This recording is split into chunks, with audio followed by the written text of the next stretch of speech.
नमस्कार दोस्तों, astro money channel में आप सबका पुनः स्वागत है। दोस्तों, जैसा कि आप सभी से वादा किया था कि बहुत जल्द मैं ज्योतिष से संबंधित एक ऐसे रहस्योद्घाटन करूंगा जिससे आप सभी को अच्छा फायदा होगा। आजकल आप लोग देखते हैं कि ज्योतिष के संबंध में नाना प्रकार के चैनल बन गए हैं। मैं भी कई बार देखता हूं, लेकिन सटीकता की जानकारी का बिल्कुल अभाव मैं देखता हूं। आज जो विषय मैं आप लोगों के आगे बताने जा रहा हूं, आश्चर्यचकित होंगे आप इसे सुन के। विषय ही ऐसा है।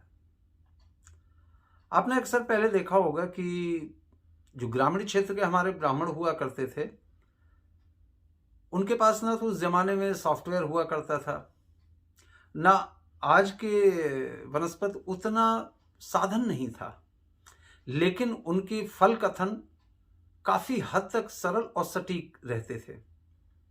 हम लोग भी बचपन में देखा करते थे, स्थानीय पंडित जी से कुछ पूछते थे तो मात्र वो पंचांग देखते थे और पंचांग से ही जो गणना करके वो बताते थे अक्षरशः सत्य साबित होती थी।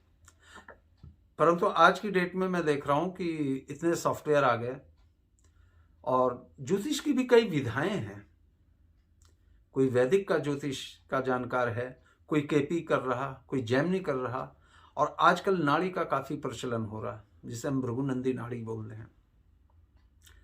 इतना सब होने के बावजूद भी सटीकता नहीं है। चिंता का विषय यह है कि इतना सब कॉम्बिनेशन मिलाने के पश्चात जब आप सटीकता पूछते हैं तो आपको इधर उधर की बातों में घुमा दिया जाता है। जो मैंने अध्ययन किया और जो मैंने पाया कि ऐसी कौन सी विद्या थी उन प्राचीन या ग्रामीण क्षेत्र के जो ब्राह्मण हुआ करते थे जिससे वो बड़ी सटीकता से बताते थे, तो वो था उन पे टूल, वो था पंचांग। हाँ दोस्तों, पंचांग की इतनी सटीक जानकारी थी और उस जानकारी से बड़ी ही सटीकता से वो फलों को बता दिया करते थे। जैसा कि आप जानते हैं कि पंचांग के 5 अंग हैं: नक्षत्र, तिथि, वार, योग और करण। इन पांचों के सम्मिश्रण से जो प्रेडिक्शन निकलती थी वो काबिले तारीफ हुआ करती थी। इसी क्रम में आज जो मैं शुरुआत करने जा रहा हूं वो बहुत छोटा सा और बहुत अचूक और सटीक फल कथन का टूल्स है, जिसे हम तिथि कहते हैं। अन्य भी कई हैं, जैसा मैं अब आने वाली श्रृंखला में आप लोगों को अवगत कराऊंगा कि नवतारा, अब एक टूल होता है नवतारा, कि कौन आपका जन्म नक्षत्र से अन्य नक्षत्र किस तारे में पड़ रहे हैं, उसी के अनुरूप आपका फल निर्धारण कर दिया जाता है। इसी क्रम में जो तिथियां आती हैं, इन तिथियों का क्या इम्पैक्ट है हमारी लाइफ में, किस तरह ये कार्य करती हैं, और ये जो हमारा आप लोगों को और एक चीज मैं बताना चाहता हूं कि जो हमारा कॉन्सेप्ट है ये नॉर्थ इंडियन पंचांग का नहीं है, ये साउथ इंडिया तमिल का। मैंने नॉर्थ इंडिया का भी अध्ययन किया, खूब बारीकी से किया, और ईश्वरीय कृपा से मुझे साउथ इंडियन का भी जब पता लगा और मैंने प्रयास किया, ईश्वर की कृपा रही और वो ज्ञान प्राप्त हुआ, तो दोनों को जब कंपेबिलिटी करी, दोनों को जब मैंने मिलाया, तो कहीं हद तक मुझे जो है तमिल की जो पंचांग प्रेडिक्शन की थेरेपी है, जो भी मेथड है उनका, अचूक, और उसके रिजल्ट भी हैं। सबसे बड़ी बात यह है कि इन तिथियों का जो बैड इफेक्ट है उसको दूर करने का नॉर्थ इंडिया में जो पंचांग प्रेडिक्शन की जो मेथड है उसमें कोई मुझे बहुत अच्छा वो नहीं मिला। परंतु जो दक्षिण भारतीय पद्धति से पंचांग का विवरण है और जो इनका इम्पैक्ट आता है, उसको दूर करने के जो उपाय हैं, जो रेमेडीज हैं, काफ़ी सटीक। मैंने पहले, जैसा कि मैंने हमारे जो उपाय के भी अन्य वीडियो हैं वो सब पहले मेरे द्वारा आजमा लिए जाते हैं, तभी मैं करता हूँ पोस्ट। कारण है कि आप देखते भी होंगे कि मेरे वीडियो प्रतिदिन तो नहीं आते, ना हफ्ते में आते हैं, ना 10 दिन में, कई बार 2-2, 3-3 महीने हो जाते हैं। उसके पीछे यही कारण है कि जब तक मैं उन उपायों को अपनी कसौटी पे नहीं खरा पाता हूं, तब तक मैं कतई नहीं देता हूं। इसे आप चाहे मेरा भोलापन कहें या जो आपकी इच्छा हो। और ज्योतिष के विद्यार्थियों को मैं एक चीज कहना चाहूंगा कि जब तक हर आदमी को शौक होता है कि मैं क्या ऐसा सीख लूं 2-3 दिन या हफ्ते भर में और मैं प्रेडिक्शन करना प्रारंभ कर दूं, तो अगर ये बीमारी है तो इसको दिमाग से निकाल दें। दुनिया का कोई एस्ट्रोलॉजर, कोई संस्थान, कोई इंस्टीट्यूट आपको 2 दिन, 4 दिन, 5 दिन में नहीं सिखा सकता। या आप कोर्स परचेज कर लेते हैं, नहीं है, वो आप कितनी कोशिश करें। अगर आप ज्योतिष सीखना चाहते हैं अच्छी तरीके से, तो मेरा एक मशवरा है, मेरा एक सुझाव है आप सभी लोगों को कि सर्वप्रथम आप ज्योतिष के बेसिक को खूब रमा लें अपने दिमाग में। कितनी राशियां हैं, उन राशियों के क्या गुण धर्म हैं, ये आप यकीन माने कि जिस दिन आपको ये बेसिक अच्छी तरह से पता चल गया, आपको कोई आवश्यकता नहीं कि आप मोटी मोटी किताबें याद करें, उनके रूल्स याद करें, फिर D10 में जाएं, D60 में जाएं, उनका देवता कौन है, उनका क्या इम्पैक्ट है, कोई आवश्यकता नहीं। बस शर्त यह है कि आपको बेसिक अच्छी तरह से आना चाहिए। जल्दबाजी कतई ना करें। आज मैं आपको एक तिथियों के बारे में जो बताने जा रहा हूं, आप इसको देखें और कमेंट में लिखें। जैसे जब भी आप किसी की जन्म पत्रिका देखते हैं तो आप लगन चक्र देखें, नवांश देखते हैं, वो सब देखें, परंतु बाद में सर्वप्रथम आप देखें कि इसका किस नक्षत्र में जन्म हुआ है, किस तिथि को हुआ है, इसका जन्म योग क्या है, जिस समय जन्म हुआ उस समय का करण क्या था। ये 5 चीजें बहुत है, आप इंसान के लाइफ के एक एक इवेंट प्रेडिक्ट कर सकते हैं। इन्हीं श्रृंखला में एक बहुत छोटी चीज बताने जा रहा हूं, वो है तिथि। क्षमा करिएगा, छोटी नहीं, बहुत बड़ी है, लेकिन तिथि का एक छोटा सा मैं आपको चमत्कार दिखाने जा रहा हूं, और इसको आप लोग अपनी अपनी पत्रिकाओं में देखें और बताएं।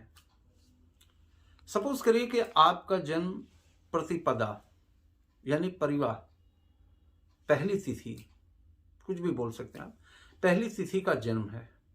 आपने कोई जन्मांक नहीं देखना, कोई D10, D9 कुछ नहीं देखना।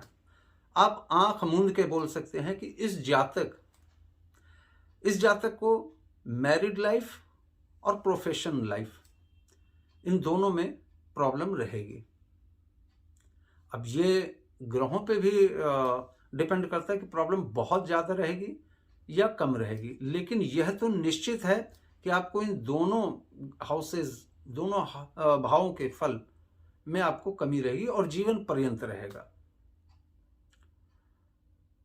तो प्रतिपदा तिथि को जो बंद राशि है वो है तुला और मकर। इसी तरह द्वितीया तिथि आती है। द्वितीया को धनु राशि और मीन राशि, ये दोनों राशियां बंद हैं। यानी हाँ, एक चीज और बता देना चाहता हूं, ये राशियां कालपुरुष के अनुसार देखी जाएंगे। आप में से कुछ दर्शक ऐसे होंगे जिन्हें कालपुरुष नहीं समझ में आ रहा, तो मैं बता देना चाहूंगा कि जो जन्मपत्री में आपका पहला घर है, वहां कुछ भी संख्या लिखी हो वो मायने नहीं रखती, आप उसको एक पहला घर ही मानेंगे। अब जैसे आपकी द्वितीया का जन्म है, आपकी बंद राशि है धनु और मीन, तो आप 9वां घर और 12वां घर देखेंगे।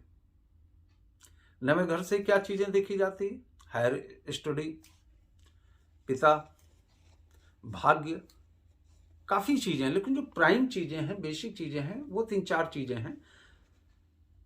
तो आप पाएंगे कि आपको पिता के सुखों में कहीं ना कहीं कमी है। उच्च शिक्षा अव्वल तो होगी नहीं, और हो जाएगी तो बड़ी बाधाओं के बाद होगी। 12वां घर विदेश का है, इन्वेस्टमेंट का है, तो आप कहीं भी इन्वेस्ट करेंगे तो उसमें आपको जिस लेवल से आपने सोचा होगा कि आपको फायदा होगा वो नहीं हो सकता। विदेश आप नहीं जा सकते, घूमने जा सकते हैं, परंतु बहुत से लोग होते हैं शटल होने के उससे बड़ा मुश्किल है, और जाते हैं तो वहां 1-2 साल रहे, फिर उनको बैक टू पवेलियन अपने घर आना पड़ता है। बात करते हैं तृतीया तिथि की। यदि आपकी जन्म तिथि तृतीया है, तीसरी तिथि है, तो दूसरा घर और पांचवा घर, मैं यहाँ पे घर लूंगा क्योंकि बहुत से लोगों को नहीं समझ में आ रहा होगा। तो दूसरा घर यानी आपकी टोरस यानी वृष राशि और सिंह राशि बंद है। तो आपको कुटुंब का सुख, परिवार का सुख और निवेश यानी बैंक बैलेंस, फाइनेंस से रिलेटेड प्रॉब्लम, और पांचवा घर क्या है, बच्चों का है, संतान से संबंधित, या आपका किसी से प्रेम ज्यादा दिन नहीं चलेगा। आप देखें और कमेंट में लिखें। देखिए कितनी छोटी चीज है और कितना सटीक फल के साथ ये आपको बता रही। चतुर्थी तिथि की बात करें तो इसमें दूसरा घर और 11वां यानी टोरस और कुंभ राशि, ये दोनों बंद राशियां हैं आपकी। यहां भी 11वें घर से जो हम देखते हैं उसके फल नहीं मिलेंगे, और मिलेंगे तो किंचित मात्र। और दूसरा घर यानी फाइनेंस का हो गया, परिवार का हो गया, भोजन का हो गया।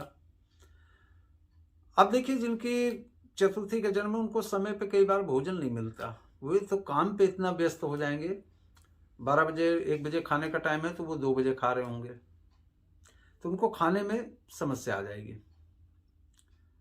जिनका पंचमी का जन्म है उनका मिथुन राशि और कन्या राशि, ये दोनों राशियां उनकी बंद होंगी।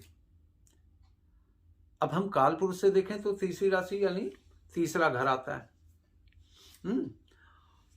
तीसरा घर सिबलिंग का है, छोटे भाई बहन का है, कम्युनिकेशन का है, जो प्राइम चीजें आप सिर्फ वो देखें। और छठा घर क्या है, मामा का है। आपका वर्क प्लेस भी है, जहां आप काम करते हैं वहां किसी ना किसी प्रकार के या तो लोग षड्यंत्र करेंगे आपके खिलाफ, कोई ना कोई परेशानी आपके साथ बनी रहेगी। नवा घर, ये दोनों बंद होंगे। चौथे घर के जितने भी सिग्निफिकेटर हैं, जैसे माँ के सुखों में कमी या माँ से दूरी, भूमि मकान वाहन, इनके सुखों में कमी। और 9th हाउस का बता ही चुका हूं कि हायर स्टडी में प्रॉब्लम अव्वल तो होगी नहीं, हो जाएगी तो बड़ी मुश्किलों से होती है। और पिता से ऐसे लोगों की अनबन रहती है या पिता से किसी न किसी कारण दूरी बन जाती है, लंबी यात्रा में उनके विघ्न आता है। बात करते हैं अष्टमी तिथि की। अष्टमी तिथि को जो बंद होंगे वो होगी मिथुन राशि और कन्या राशि। जैसा मैंने पहले भी बताया कि राशियों का मतलब काल पुरुष की, यानी मिथुन जब मैं कह रहा हूं तो जन्मपति का तीसरा घर और छठा घर कन्या हो गया। तो तीसरे घर से हम सिबलिंग को देखते हैं, यानी छोटे भाई बहनों को, पड़ोसियों को, कम्युनिकेशन को, बहुत से सिग्निफिकेटर है। आपको प्राइम लेने, यानी ऐसे जातकों को आप देखेंगे कि जिनका अष्टमी का जन्म हुआ हो उनकी भी भाई बहनों से पटेगी नहीं या उनसे दूरी रहेगी। छठा घर हमारा वर्क प्लेस है, जहां हम जॉब करते हैं या हमारा उसमें कोई ना कोई प्रॉब्लम आती, वहां पे आपके खिलाफ वहीं के सहकर्मी कोई ना कोई षड्यंत्र रचते हैं। अब बात करते हैं नौमी तिथि की। नौमी तिथि में सिंह राशि और वृश्चिक राशि, ये दोनों राशियां बंद हैं, यानी 5वां घर और 8वां घर। 5वें घर से प्रारंभिक शिक्षा हमने देख ली और संतान देख लिया और मनुष्य का प्रेम, इन तीनों में कहीं ना कहीं बाधा जीवन पर्यंत आपको आनी। अब देखिए जिनका नौमी का जन्म है, इनके प्रेम प्रसंग ज्यादा दिन नहीं चलते हैं, किसी न किसी प्रकार का कोई ना कोई रुकावट आ जाती है।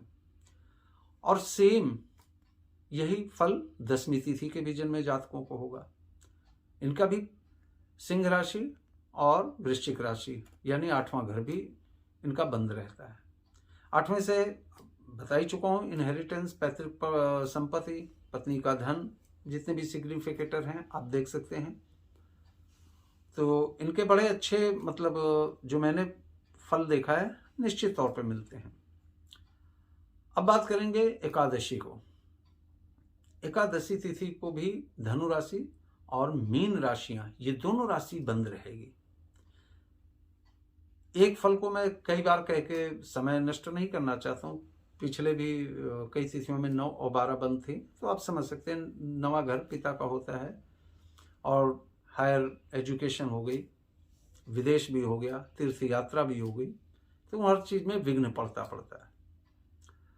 12वां घर भी निवेश का हो गया, खर्चे का हो गया। ऐसे आदमी को बेवजह खर्च होते रहते हैं, अस्पताल के चक्कर, कोर्ट कचहरी के चक्कर, पुलिस थाने के चक्कर लगते रहते हैं। अब बात करते हैं द्वादशी तिथि। द्वादशी तिथि का भी जिसका जन्म होगा उसको प्रतिपदा तिथि की तरह 7वां घर और 10वां घर, यानी मैरिड लाइफ में कोई ना कोई प्रॉब्लम रहेगी, और वर्क यानी जहाँ जॉब करते हैं या जहाँ अपना बिजनेस करते हैं, बिजनेस में भी काफ़ी अप्स डाउन लगे रहते हैं।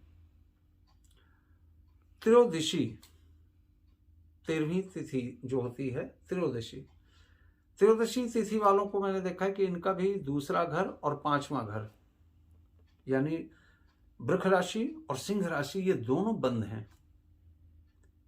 तो सेकंड हाउस कुटुंब का हो गया, अपने फैमिली का हो गया, परिवार का हो गया। ऐसे लोगों की परिवार में बनती नहीं।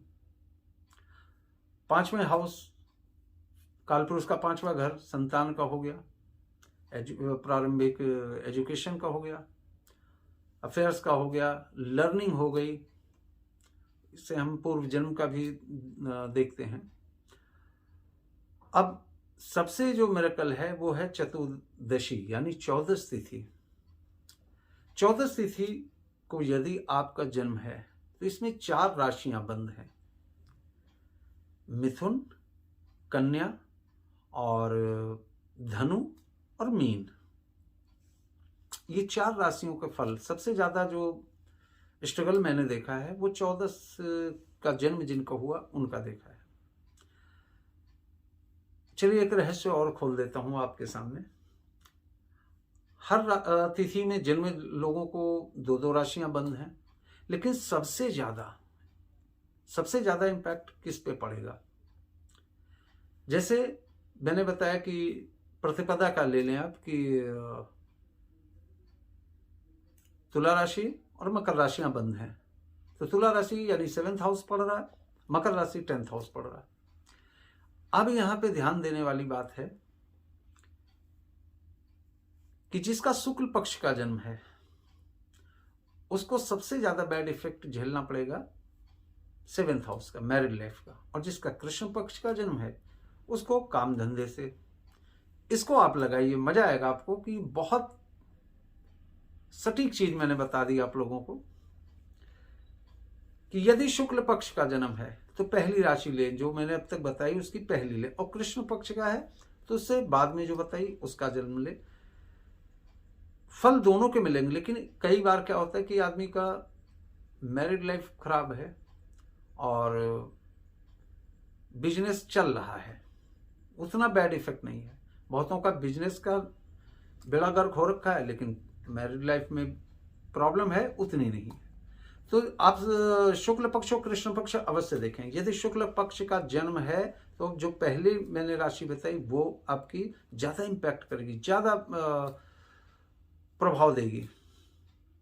तो ये, और अमावस्या और पूर्णिमा, इनमें इन 2 तिथियों में कोई भी राशि बंद नहीं होती। तो इस तिथियों के बारे में छोटा सा आज इंट्रोडक्शन दिया। आगे मैं और बताऊंगा कि इनके फल, सबने फल तो बता दिया लेकिन उनके उपाय आपको कहीं नहीं मिलेंगे। सपोज करिए कि प्रतिपदा तिथि है, अब उसकी बंद राशि तुला है, अब वो जीवन पर्यंत तो उसको भोगेगा बेचारा, लेकिन अगर उसका उपाय कर दिया जाए तो उसमें 90% तक का मैंने जो अपने उपाय में पाया है कि उसमें कमी आ जाती है। तो इसी तरह आप लोग बने रहें, सब्सक्राइब करें, शेयर करें। जैसे जैसे आप लोग व्यूअरशिप बढ़ती जाएगी मैं ज्योतिष के एक से एक रहस्य बताऊंगा, किन तिथियों में कौन सा काम, और इसे आप आजमाइए कि तिथियों क्या इम्पैक्ट करती है हमारी लाइफ पे, क्या असर डालती हैं। आप भूल जाएंगे जितनी भी अब तक आपने सीखा है, जितनी भी चीज़ें सीखी हैं सब भूल जाएंगे। सिर्फ इनको, चलिए एक छोटी सी चीज बताता हूं कि आपकी जन्म पत्रिका में हीरो प्लैनेट कौन है, जो पूरी जन्मपत्रिका को संचालित करता है, वो है करना अधिपति। यानी जो करण है, आप जिस करण में आपका जन्म हुआ, उसका जो ग्रह है वो पूरी कुंडली का हीरो प्लैनेट है।